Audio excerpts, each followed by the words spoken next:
Maranata, desbravadores, tudo bem com vocês? Hoje eu estou aqui para passar a especialidade de pacificador. Se você não tem, se você não conhece, acompanhe o vídeo comigo para saber como obtê-la.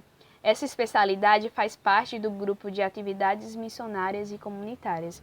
A gente vê aí, né, dois bonequinhos segurando a mão um do outro. E a gente vai entender nessa especialidade o que é ser um pacificador. No mundo de hoje, a gente escuta muito falar sobre guerras, pessoas que desejam, pessoas que almejam e pessoas que buscam pela paz. E a ausência de paz é mais torturante ainda devido à ausência de pacificadores. Lá no Sermão do Monte, que a gente encontra lá em Mateus 5, no versículo 9, diz bem assim: Bem-aventurado os pacificadores, né? Altamente felizes os pacificadores, pois serão chamados filhos de Deus. Que promessa maravilhosa, né? A gente não pode expressar uma paz externa sem haver primeiramente uma paz internamente. A gente precisa da paz de Deus, precisa da paz estando com Deus. E um pacificador não é ser uma pessoa frouxa, uma pessoa que não sabe lutar. É muito mais que isso. Pacificador é uma pessoa que trabalha pela paz, uma pessoa que traz conciliação, que traz reconciliação. Então a gente está vendo aí essa imagenzinha, né, que representa ser um pacificador, um bonequinho no meio, apartando uma briga, consequentemente, né? Então ser pacificador é isso, uma pessoa capaz de produzir a paz, mas primeiramente tendo a paz de Deus, né?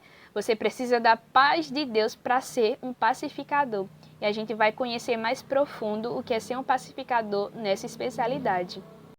A primeira questão diz bem assim: identifique 4 causas de conflito descritas na Bíblia.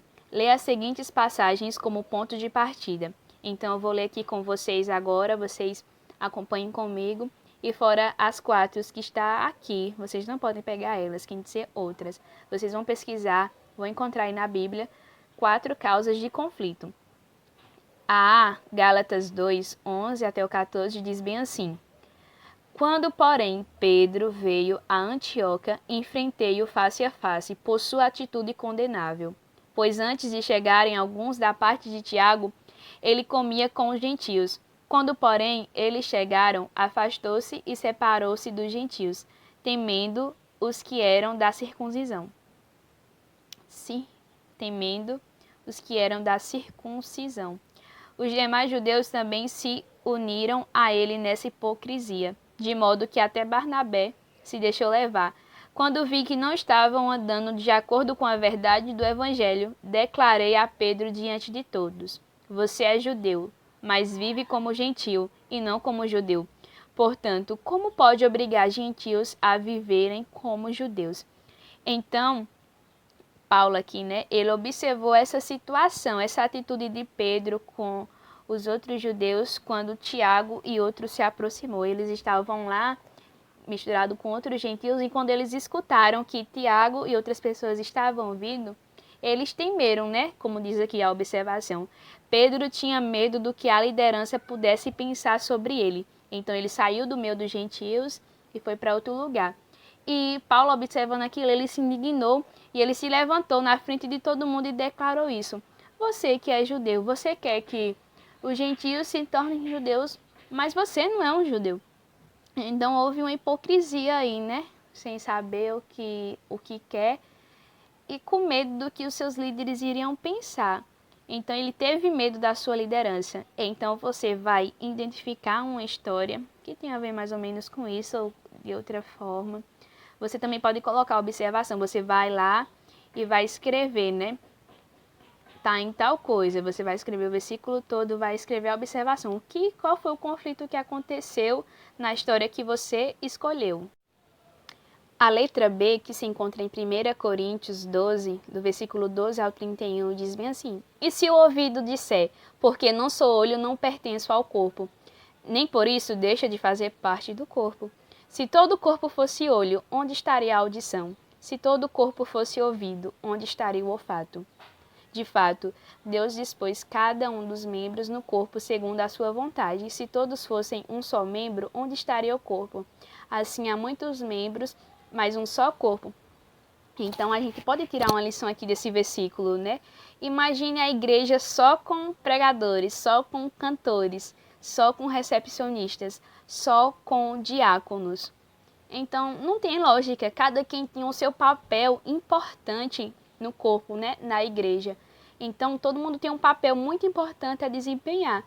Não é porque você vê a atenção quando o pregador está pregando, né? A gente vê que a atenção é só para ele. E a gente possa até perceber que os diáconos não são bem vistos, né? Eles ficam lá nos bastidores. Mas tem o seu papel importante a se cumprir.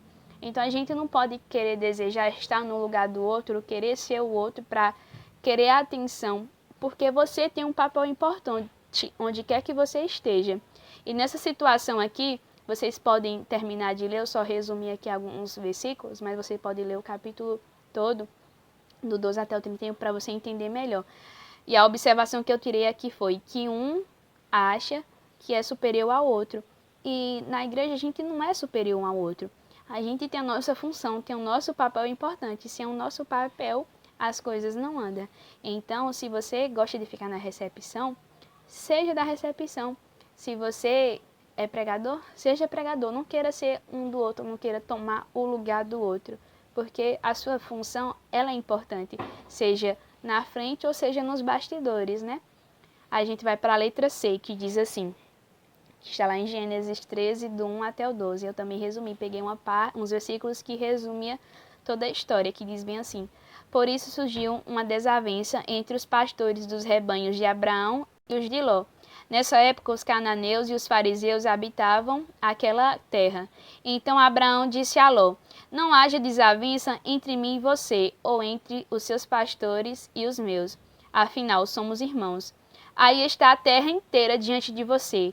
Vamos nos separar. Se você for para a esquerda, irei para a direita. Se você for para a direita, irei para a esquerda. A observação dessa história foi a seguinte. Abraão e Ló, seus pastores, brigaram pelo direito de apacentar as ovelhas nos melhores lugares. Então, houve uma desavença não pelo próprio Abraão nem pelo próprio Ló, né? Foi pelos seus pastores. Eles começaram a brigar porque eles tinham bastante bens. E aquele lugar que ele estava não ia ter capacidade de viver os dois ali. Então, Abraão chegou para conversar com Ló e disse bem assim, ó, escolha, vamos se separar, escolha assim das campinas que você está vendo. Se você for para um lado, eu vou para o outro. Se você for para esse lado, eu vou para outro. Então, Ló, né, a gente conhece a história que ele escolheu a melhor, na vista dele, né, a melhor terra que estava lá perto de Sodoma e Gomorra e foi para lá. E Abraão seguiu outro rumo. Então, aqui foi que não pode surgir essas desavenças em nosso meio, né? A gente tem que tomar bastante cuidado com essas coisas. Tem lugar para todo mundo, né? Então, a gente deve tomar bastante cuidado com isso. Vamos agora para a D, que está lá em Tiago 4, do 1 até o 3. De onde vêm as guerras e contendas que há entre vocês? Não vêm das paixões que guerreiam dentro de vocês? Vocês cobiçam coisas e não as têm. Matam e invejam, mas não conseguem obter o que desejam. Vocês vivem a luta e a fazer guerras. Não têm porque não pedem. Quando pedem, não recebem, pois pedem por motivos errados para gastar em seus prazeres. Então, muitas vezes a gente pede tão mal que Deus não nos concede algumas coisas.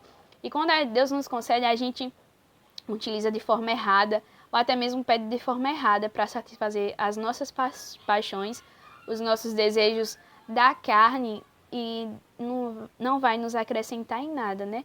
Então, a observação dessa história, a lição dessa história é a seguinte, onde a inveja e da cobiça. Então a gente não pode ter inveja, a gente não pode ter cobiça, não pode cobiçar as coisas do outro ou desejar ter a vida do outro. Então a gente deve tomar cuidado com essas coisas, porque a gente não vai para frente, a gente não prospera e dessa forma também a gente não agrada o nosso Deus. A questão 2 diz assim: explicar as seguintes formas de abordar uma contradição e discutir com o seu conselheiro ou unidade usando exemplos bíblicos e suas próprias experiências. Vai ter o momento em que a gente vai se reunir e discutir com o clube tudo que você descrever, tudo que você escrever no seu trabalho. Aí tem A, B e C. Na A tem 2 pontos, a gente vai resumir como só. Então, você tem uma experiência de negação que houve acusações muitas, que houve fuga, você vai explicar como você agiu de forma certa para enfrentar essa situação. Você vai usar um exemplo na letra A. Na letra B, a gente tem ataque, luta, fofoca e ridicularização. Então, a gente vê aqui 3 momentos diferentes. Então, vocês vão colocar 3 exemplos aqui na letra B. Na letra A, só um exemplo, os 2 em um só. E na letra B tem 1, 2, 3. Vocês vão colocar 3 exemplos. E na letra C, que é conciliação, identificar o conflito, conversar em particular com cada uma das partes e negociação, vocês vão usar só um exemplo do que aconteceu com você ou algum exemplo bíblico para responder essa questão. A gente vai entender melhor o que é cada um desses pontos. Mas lembrando, na letra A, você vai usar um exemplo só para responder essa questão. Na letra B, você vai usar 3 exemplos: o de luta, o da fofoca e o da ridicularização. E na letra C você também vai usar só um exemplo, esses 3 em um exemplo só, de como você agiu, usando um exemplo bíblico ou a sua própria experiência. Vamos para a próxima parte. A letra A, que é negação, na negação sempre acontece aquelas acusações, né? Um fica acusando o outro. O que você deve fazer nessas situações? Se você estiver acusando, não busque torná-las maiores através de exigências e queixas. Fulano, você fez isso? Então faça isso para você provar que isso não... Não faça isso, facilite o caminho para a pessoa. Aprenda a ouvir as pessoas. Fale somente o necessário. Se você está na outra parte que você está sendo acusado, se não está sendo compreendido, procure ser mais claro nas suas questões. Fale. Saber falar e saber ouvir torna-se bem fácil, compreender e ser compreendido. Então, escute o outro lado e esteja disposto a escutar a outra pessoa, para você ser compreendido e a pessoa também lhe compreender. Na negação também acontece a fuga. Faz parte da negação, envolve mudança repentina, mudança de foco para desviar a atenção do verdadeiro problema. Pode envolver culpar outras pessoas ou negar sua atuação. Então aqui na negação a gente viu o quê? Que acontece acusações e também acontece fuga. Teve algum momento em que você passou por isso? Se passou, escreve como você agiu de forma correta. Se não, pega um exemplo bíblico e coloca aqui para responder essa questão. Só um exemplo, respondendo o primeiro ponto e o segundo ponto, resumindo na letra A. Letra B, ataques, tipo luta. Você já entrou em uma briga ou você já viu uma briga, apartou ela? O que você fez? Você vai colocar o seu exemplo ou um exemplo da Bíblia na letra B, ponto 1. Tá na hora de sair de cena. Muitos, por não quererem passar embaixo, enfrentam o próximo. Já reparou quão cheios estão os noticiários de TV que falam de mortes ocasionadas por agressões? Quando um não quer, 2 não brigam. O melhor é cair fora e não dar ouvidos às provocações e convites para quem está instigando a situação. Até mesmo que seja em legítima defesa por algo, ainda assim a situação pode ficar complicada. Então fuja das lutas. Não dê importância ao que as outras pessoas instigam a você fazer. Vai lá, briga, briga, não. Evite essas situações. É o melhor a se fazer como uma pessoa pacificadora. Ponto 2 da letra B. Fofoca. Não dê motivos para isso. Saia fora disso. Quem fala mal de alguém com você, também fala mal de você. Pode notar, a fofoca só percebe quem gosta de fofoca. E há pessoas que gostam do tal levar e trazer. Não dê importância a fatos insignificantes. Não dê importância às mentiras. Não seja uma pessoa que leva a fofoca e não seja uma pessoa que recebe fofoca. Quando alguém vir falar alguma coisa de outra pessoa, pede para ela parar, que você não quer saber disso. Então, você vai usar um exemplo em que você rejeitou quando uma pessoa veio fofocar da vida de outra. Como é que você agiu de forma certa? Você rejeitou, disse que era para fulano parar de falar sobre outra pessoa. Você vai escrever, se você teve um momento assim, vai descrever o seu exemplo, ou vai procurar um exemplo na Bíblia e vai colocar aqui nessa questão. Ponto 3 da letra B. Ridicularização. Você já foi ridicularizado? Você já ridicularizou alguém? Sofrer sozinho não é a saída. É importante que você compartilhe com alguém o que está acontecendo. Você pode até se sentir fraco diante de quem está malhando de você, mas na verdade quem faz isso ainda mais fraco quanto seus insultos. Não dê bola para o que ele diz. Junte-se cada vez mais aos seus amigos e comunique o que está acontecendo a alguém que tomará providência, seja um professor, líder ou superior. Seus pais também devem estar por dentro do que está acontecendo. Comunique também a eles. Bullying é um mal que não pode durar por muito tempo. Então, se você é uma pessoa que é ridicularizada por alguém, chegue, converse com seus pais, com algum líder seu, com um professor, como disse aí, né?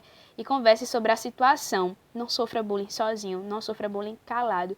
Expresse o que está acontecendo para que a situação venha a ser resolvida. E se você é uma pessoa que tem o costume de ridicularizar seu amigo, é bom parar com isso, porque isso não é algo bom.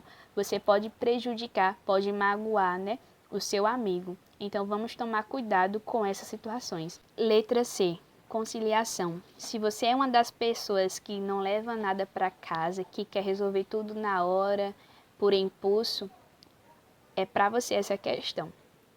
Quando você faz alguma coisa que não agrada a Deus, que você vê que não está certo, qual é a sua atitude, né? Da gente chegar lá na pessoa e pedir perdão.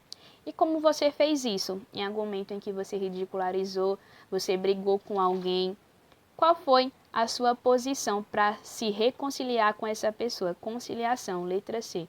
Primeiro, identificar o conflito. Identifique o problema e suas causas, dessa forma ficará mais fácil buscar uma solução para ela. E lá, por que ocasionou essa briga entre vocês? Então, vocês têm que identificar o conflito primeiramente. Ponto 2 da letra C. Converse em particular com cada uma das partes. Converse em particular com as causas envolvidas. Buscar saber dos fatos pela versão em comum, sempre agindo com calma e paciência. Então você tem o seu lado, a pessoa também tem um lado dela. Então parem as duas e conversem sobre os dois lados. Ponto 3 da letra C, a negociação. Por fim, a negociação consiste de um ponto final na história. O perdão deve se fazer presente e a situação esclarecida e entendida por ambas as partes. Então, depois de identificar o conflito, de conversar com essa pessoa, vem o perdão, a hora do perdão, em que ambas as partes são entendidas e são perdoadas. Então, teve algum momento que você errou, que você chegou lá para conversar com a pessoa, para pedir perdão, ou você viu a situação em que a pessoa veio lhe pedir perdão, você vai descrever essa situação na letra C. Um exemplo para esses 3 pontos. Um exemplo só, você vai colocar na letra C. Agora estamos na terceira e última questão dessa especialidade. Descrever uma situação de conflito ocorrida com você e analisar o seu comportamento na contradição e quais as opções de conciliação. Então, você vai descrever uma situação de conflito que aconteceu com você. E como foi a sua atitude? Foi uma atitude boa? Descreve. Foi uma atitude ruim? Descreve também. E qual foi a sua atitude na parte da conciliação? Você vai descrever aí. Eu coloquei essa imagenzinha, né? Um segurando a mão do outro. E vou ler essa frase para vocês. Embora existam forças que possam alimentar conflitos destrutivos, podemos controlar outras forças a fim de conduzir o conflito a uma solução construtiva. Então, por mais que a situação, por mais que outras pessoas nos induzam a ir a brigar, e mesmo que a gente chegue a fazer isso, há aquela parte, né, aquele momento da conciliação, da gente resolver o que foi feito. E melhor ainda, né, é evitar que esses momentos aconteçam. Então, a gente deve ser um pacificador, aonde a gente estiver, na nossa casa, na nossa escola, na nossa rua. Então, vamos ser pessoas pacificadoras, pessoas que produzem a paz. Então, medite em cada questão dessa especialidade, porque tem muitas lições que a gente pode tirar de cada uma dessas questões, né? A gente vai se como é que se diz? Se autoavaliar. Então, avalie aí as suas atitudes. Você está sendo uma pessoa pacificadora? Então, continue assim. Se você não está sendo uma pessoa pacificadora, reveja as suas atitudes, reveja os seus conceitos para ser um pacificador, para assim você ser uma pessoa que trabalha em produzir a paz. Então, que Deus possa estar nos abençoando, que vocês meditem bastante. E vocês vão comprovar essa especialidade da seguinte forma: fazendo um trabalho onde vocês vão colocar a capa, especialidade de pacificador, vai colocar as perguntas e os relatórios, né, as respostas de cada pergunta, como vocês viram aí no vídeo, e vão entregar para o seu conselheiro. Então, bom trabalho para vocês, que Deus abençoe, que a gente venha trabalhar nessa questão de ser um pacificador.